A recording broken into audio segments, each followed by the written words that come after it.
Good morning all.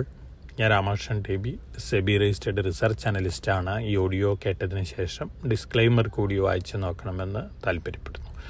ഇന്ന് നമ്മൾ expect ചെയ്യുന്ന ഒരു ഗ്യാപ്പ് അപ്പ് ഓപ്പണിംഗ് ആണ്. ഇന്ത്യയും പാകിസ്ഥാനും തമ്മിലുള്ള ടെൻഷൻ ഡൈല്യൂട്ട് ചെയ്തിട്ടുണ്ട്. അതോടൊപ്പം തന്നെ US ചൈന താരിഫ് ഡിസ്കഷനും പുരോഗമിക്കുകയാണ്. പോസിറ്റീവ് റിപ്പോർട്ടുകളാണ് ഗ്ലോബലി വന്നുകൊണ്ടിരിക്കുന്നത്. അതുകൊണ്ട് തന്നെ അതിൻ്റെ ഒരു ഇമ്പാക്റ്റ് ഇന്ന് മാർക്കറ്റിൽ കാണാം. ഒപ്പം മറ്റ് എക്കണോമിക് ന്യൂസ് ഫ്ലോസും ഇന്ത്യനെ സംബന്ധിച്ച് പോസിറ്റീവാണ്. കോർപ്പറേറ്റ് ന്യൂസ് ഫ്ലോസും പോസിറ്റീവാണ്. Q4 റിസൾട്ടുകൾ, ഇതുവരെ വന്നിട്ടുള്ള റിസൾട്ടുകൾ എബോവ് എക്സ്പെക്റ്റേഷൻസ് ആണ്. അതിൻ്റെ എല്ലാത്തിൻ്റെ ഒരു പോസിറ്റീവ് ഇമ്പാക്റ്റ് എന്ന മാർക്കറ്റിൽ കാണാം.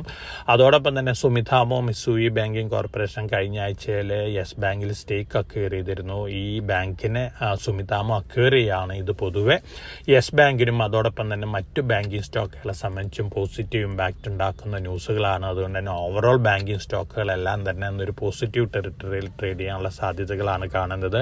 സ്റ്റോക്ക് സ്പെസിഫിക് ആയിട്ടുള്ള മറ്റു ന്യൂസ് ഫ്ലോസ് നോക്കുകയാണെങ്കിൽ ഏറ്റവും കൂടുതൽ പോസിറ്റീവ് ഇമ്പാക്റ്റ് ലഭിക്കാൻ പോകുന്ന സ്റ്റോക്കുകൾ നല്ല Q4 റിസൾട്ടുകൾ കാഴ്ചവെച്ചിട്ടുള്ള സ്റ്റോക്കുകൾ, അതുപോലെ തന്നെ ബോണസ് ഇഷ്യൂസ് അനൗൺസ് ചെയ്തിട്ടുള്ള സ്റ്റോക്കുകൾ, ഈ സ്റ്റോക്കുകളിലൊക്കെ ആയിരിക്കും ഒരു പോസിറ്റീവ് റിയാക്ഷൻ കൂടുതൽ കാണാൻ പോകുന്നത്. ഇങ്ങനെ നോക്കുകയാണെങ്കിൽ BSE, ബജാജ് ഫിനാൻസ്, ഒപ്പം കൊറോമണ്ടൽ ഇന്റർനാഷണൽ, നെറ്റ്വെബ് ടെക്നോളജീസ്, ഇത്തരത്തിലുള്ള സ്റ്റോക്കുകളിലൊക്കെ വീണ്ടും നല്ല രീതിയിലുള്ള ബൈയിങ് കാണാൻ സാധ്യതകളുണ്ട്. അതോടൊപ്പം തന്നെ ഡീമർജർ അനൗൺസ് ചെയ്തിട്ടുള്ള വേദാന്ത ലിമിറ്റഡ്, ഹിൻഡാൽകോ, സ്റ്റീൽ സ്റ്റോക്കുകൾ, ഇന്ന് ടാറ്റ സ്റ്റീലിൻ്റെ റിസൾട്ട് വരികയാണ്. Q2 ബെറ്റർ റിസൾട്ട് ആയിരിക്കും. അതോടൊപ്പം തന്നെ USഉം ചൈനയും തമ്മിലുള്ള താരിഫ് ഡിസ്കഷൻ സക്സസ് ആവുകയാണെങ്കിൽ മെറ്റൽ സ്റ്റോക്കുകളെ സംബന്ധിച്ച് പോസിറ്റീവ് ന്യൂസ് തന്നെയാണ്.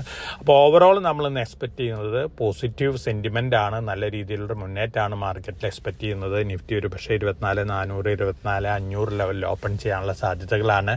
അതോടൊപ്പം തന്നെ ഈ മന്ത് എൻഡോട് കൂട്ടിയിട്ട് ഒരു പക്ഷേ നിഫ്റ്റി 24,800, 25,000 ലെവലിലേക്ക് വരാനുള്ള സാധ്യതകളുണ്ട്. മറ്റ് നെഗറ്റീവ് ന്യൂസ് ഫ്ലോസുകളൊന്നും വന്ന് മാർക്കറ്റിൽ വലിയ നെഗറ്റീവ് ഇമ്പാക്റ്റുകൾ ഉണ്ടാക്കിയിട്ടില്ലെങ്കിൽ നമ്മുടെ നിഫ്റ്റി നമ്മൾ പ്രതീക്ഷിച്ചേക്കാളും മുമ്പ് തന്നെ പുതിയ റെക്കോർഡ് കയറ്റിയാനുള്ള സാധ്യതകളാണ്.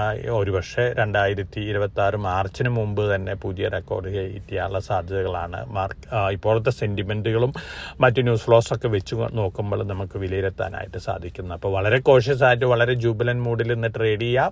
തീർച്ചയായിട്ടും ഇന്ത്യയുടെ സ്ട്രെങ്ത്, ഇന്ത്യയുടെ മിലിറ്ററി സ്ട്രെങ്ത് ഒക്കെ തിരിച്ചറിഞ്ഞ ആഴ്ചയായിരുന്നു കഴിഞ്ഞ ആഴ്ച. അപ്പോൾ ഗ്ലോബലി ഇന്ത്യ എന്താണെന്നുള്ള കാര്യം വ്യക്തമായിട്ട് അറിയാം. പാകിസ്ഥാൻ അറിയാം. ഇന്ത്യൻ ഡിഫൻസ് കമ്പനികളുടെ പെർഫോമൻസ് എങ്ങനെയായിരുന്നു, എക്യുപ്മെൻറ്റുകളുടെ പെർഫോമൻസ് എങ്ങനെയായിരുന്നു എന്നുള്ളൊരു ടെസ്റ്റിങ്ങും കൂടി കഴിഞ്ഞ ആഴ്ച നടന്നിട്ടുണ്ട്. അതുകൊണ്ട് തന്നെ നമ്മുടെ ഡിഫൻസ് കമ്പനികളെ സംബന്ധിച്ചും വളരെ പോസിറ്റീവ് ആയിട്ടുള്ള കാര്യമാണ്. അപ്പോൾ വളരെ കോഷ്യസ് ആയിട്ട് വളരെ ജൂബിലൻ മോഡലിൽ നിന്ന് ട്രേഡ് ചെയ്യുക. എല്ലാവർക്കും നല്ല ട്രേഡിൻ്റെ ആശംസിച്ചുകൊണ്ട് ഞാൻ ഇന്നത്തെ പ്രീ മാർക്കറ്റ് കമൻറ്ററിയോട് അവസാനിപ്പിക്കുകയാണ്. Thank you.